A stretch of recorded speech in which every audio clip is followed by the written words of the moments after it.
When you think of high intelligent people, chances are specific types come to mind.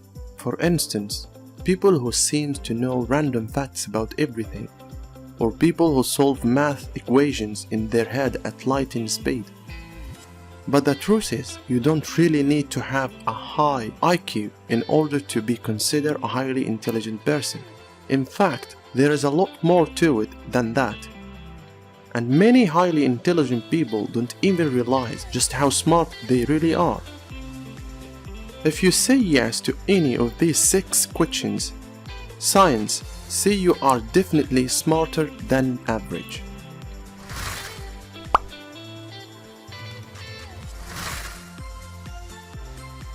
Like to spend time alone. While people who socialize more tend to be happier, that's not true. If you are highly intelligent, in that case, socializing with friends will not increase your level of satisfaction with your life. Researchers followed people between 18 and 28 years old and found the more frequently the average person socialized, the happier they were, but not the subset of people studied who were highly intelligent. The more they socialized, the less happy they were. The smarter you are, the more focused you will be on long-term goals, and spending time with friends is distracting rather than helpful. So if you like to spend time alone to work on a project, to learn something new, to write that business plan, or to grind away at all the steps you need to take to reach your goals, don't assume you are a loner. Be smarter than the rest of us. Number 2. You often think you are wrong.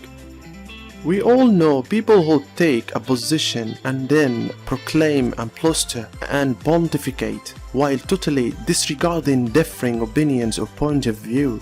They know they are right, and they want you to know they are right. Their behavior isn't an indication of intelligence.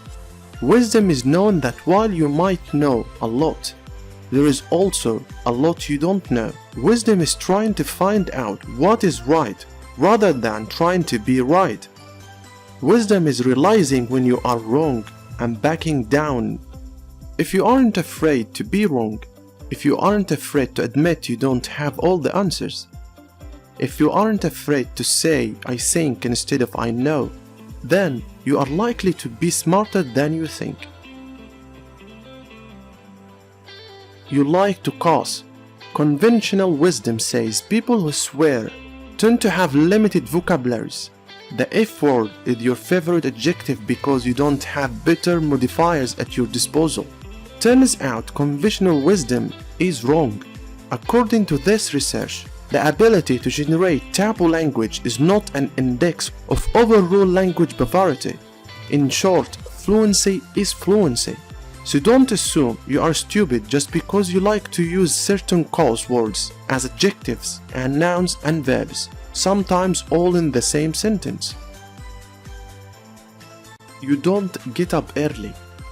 If you like to get up early, you are in a good company. The Wall Street Journal says that 4 a.m. may be the most productive time of the day. Yet research shows that night owls people who feel more alert and productive after the sun goes down are more likely to have higher intelligence, better jobs, and larger incomes than early risers. But that doesn't mean you have to wake up late to be successful or wake up early. Waking up at an arbitrary time won't help you succeed. Making a thoughtful decision to wake up at the time that's most productive for you is all that matters. You can delay gratification. Research shows a definite link between intelligence and self-control. In this study, participants chose between 2 rewards: receiving a smaller immediate financial reward or receiving a large financial reward at a later date.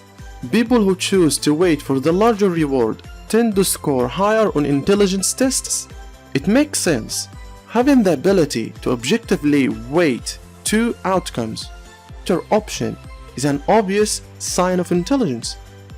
So if you are willing to exercise a little self-control in order to maximize the fruits of your effort, labor, investments, you may be smarter than you think. You procrastinate. We all put things off, but few people would assume that putting off something important is a sign of intelligence. Actually, no. Researchers see procrastination as a key to innovation. The time Steve Jobs was putting things off and noodling on possibilities was time well spent in letting more ideas come to the table, as opposed to diving right in with the most conventional, the most obvious, the most familiar. So if you are putting something off just because you don't feel like working on it, that's one thing. But if you are putting something off because you don't feel you have found the best solution, the best path, or the best option, that might be the smartest approach to take. In the end of this video, we would like to know your answer about these 6 questions. Let us know in the comment below.